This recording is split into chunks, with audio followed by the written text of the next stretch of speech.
Making our headlines this July 15th.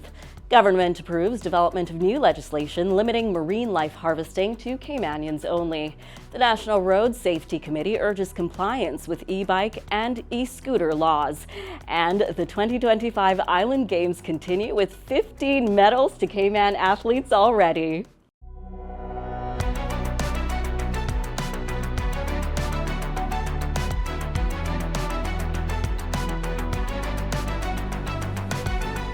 Good evening and welcome to CIGtv News, the official source for government information. I'm Elizabeth Charles. The Cayman Islands Government has approved developing new legislation that would prohibit non-Caymanians from harvesting any marine life from Cayman waters, with limited exceptions for regulated catch and release fishing. According to the Minister for Health, Environment and Sustainability, the Honorable Catherine Ebanks-Wilkes, this proposal forms part of a broader effort to protect marine biodiversity and preserve fishing resources for Caymanians. The proposed framework introduces comprehensive restrictions for non-Caymanians while protecting access for Caymanians. Under consideration are measures that would prohibit non-Caymanians from taking any marine species that includes fish, conch, lobster, and all other marine life from Cayman waters. Limited exceptions may be established through a licensing system, which would allow near-shore catch and release fishing of designated game fish and offshore catch and release of certain billfish species. The proposal also includes new protections for vulnerable species that would apply to all anglers, regardless of nationality. Commenting on the new measures, Minister for Health, Environment and Sustainability, the Honorable Catherine Ebanks-Wilkes, emphasized the importance of balancing tradition with conservation. Our marine ecosystems are under increasing pressure from overfishing and climate change. By introducing additional restrictions, we are actually taking a proactive step to manage our marine ecosystem responsibly. Minister Ebanks-Wilkes explained that this is a proposal at the earliest stages of development currently. Now, initiating legislative drafting is an important step, and while the legislative drafting work is underway, government will then consult with the various stakeholders, and this will be a part of developing the implementation and operational plans for the new regulations, including the enforcement elements, as well as managing the visitor access through controlled catch and release opportunities. During the annual BK Big Fish Tournament recently held in March 2025, over 350 sport anglers failed to catch a single mahi-mahi throughout the multi-day competition. This was the first time in the tournament's 8-year history that no mahi-mahi were reported.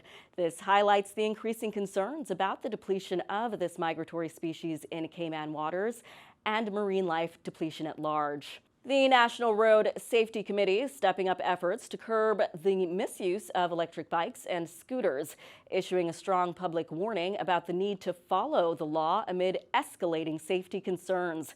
Chaired by the Ministry for Planning, Lands, Agriculture, Housing and Infrastructure, the committee has noted a marked rise in dangerous and unlawful behavior involving these vehicles, resulting in traffic disruptions, near misses, and increased risks for everyone on the road.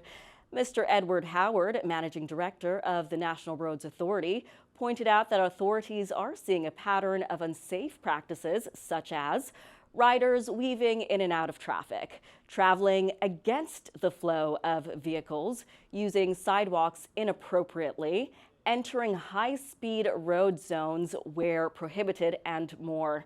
Commissioner of Police, Mr. Kurt Walton, further highlighted that too many users are neglecting basic safety measures, failing to wear helmets, riding without lights, and speeding through pedestrian areas. He emphasized that RCIPS officers are prepared to take action, noting that those who disregard the law risk prosecution, fines, and having their vehicles seized. Amid these developments, the chief officer of the Ministry for Planning, Lands, Agriculture, Housing and Infrastructure underlined the need for shared responsibility and strict compliance with road laws. Here's what he had to say. I'm deeply concerned about the escalating misuse of electronic mobility devices.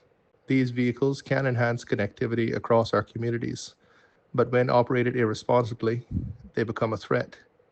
Riders and importers must understand that compliance with the law is not optional. Our collective priority is safeguarding all road users, whether on 2 wheels or 4. The RCIPS cautioned that motorized scooters and e-bikes capable of speeds exceeding 15 miles per hour are legally classed as motor vehicles and must abide by traffic rules as such.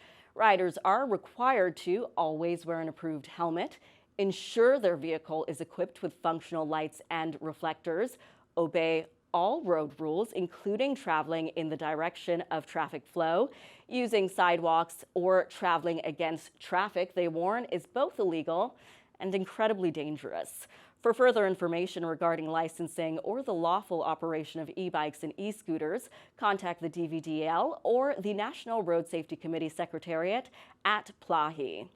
Now for today's sports news. The Cayman Islands delegation has amassed 3 gold, 3 silver, and 9 bronze medals midway through the competition at the Orkney 2025 International Island Games, according to the event's official result polls. In squash, Cayman produced an all-island women's singles final where Jade Pitcairn defeated teammate Emma Turnbull 3-1, securing the nation's 3rd gold. Swimmer Sierra Broadbelt captured bronze in the women's 100-meter backstroke. Daniel Kish earned bronze in the men's 100-meter butterfly. Will Sellers added bronze in the men's 400-meter individual medley. For our sailing team, Will Jackson placed 2nd overall in his class, while Olivia Jackson finished 17th.